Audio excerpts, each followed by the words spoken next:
let's talk about this game itself, because there were definitely twists and turns, and I want to start. Let's just start from the beginning. So Notre Dame does have this very long opening drive.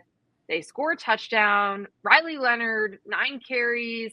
Like, they are getting a couple of yards. They were moving the chains, but they ate a ton of clock. It was kind of like the perfect start for Notre Dame. When you're talking about, okay, they've got a pretty narrow path to victory here, but that was part of it, right? That they could actually get into the end zone so they could keep pace with Ohio State when you knew Ohio State would score, but that they could control the game. And you can do that by eating a lot of clock. So at that point, you're feeling, I think, pretty confident about yourself. If you're a Fighting Irish fan, you're thinking, okay, we can hang in this game.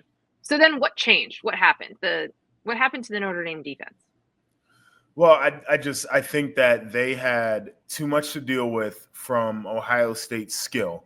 And we've talked about all the different options that they have there, where, Emeka Buka had some plays and they were getting Carnell involved early on. They had the running backs, obviously, and they were trying to get the ball to Jeremiah in some creative ways early in the game. And I do think early on they were faced with that conflict of, do we stay true to who we are and do we go with this man-to-man? Or do we try to jump into some zones there and figure out if we want to be a little bit more of a zone team? And they were bouncing back and forth. And I think from that standpoint, it's not the way that they had played before. And so there was a little bit of an adjustment to getting lined up and how they were playing certain looks versus zone, in the difference between what that would look like if they were lined up in man-to-man.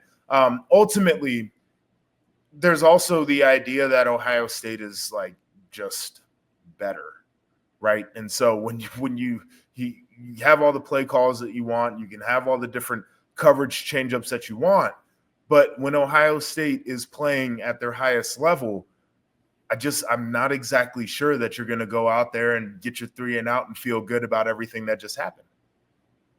So all 4 of Ohio State's first 4 touchdowns came on long drives. Those were over 75 plus yards. Like, they were able to drive on this defense. They were able to, again, mention the offensive line. Will Howard had a lot of time. He was not under a lot of pressure. We talk about how Notre Dame had, at their best, the ability to pressure quarterbacks, not always with blitzes. We did talk a lot about how they play a lot of man coverage, but they've got elite guys back there.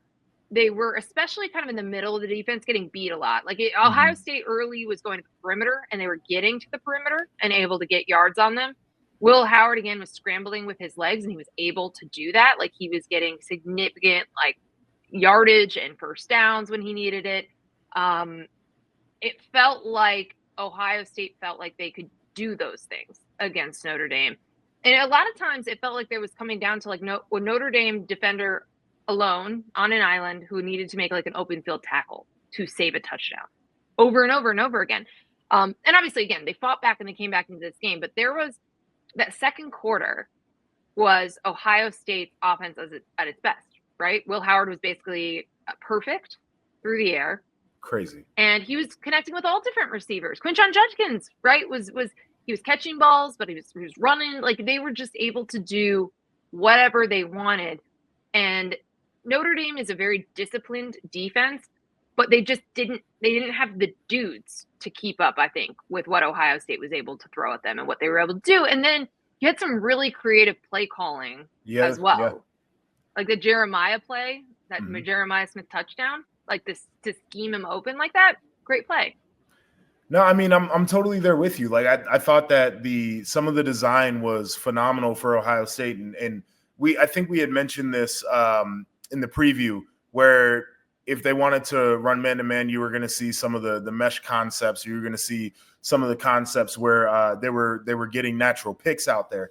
And that's exactly what Ohio State went to. There were other times where they would, to your point, they would clear everybody out knowing it was man-to-man and then basically have a one-on-one where they were throwing it to somebody with space, right? And that is a really tough matchup. So I think there were a lot of great scheme things that were going out there.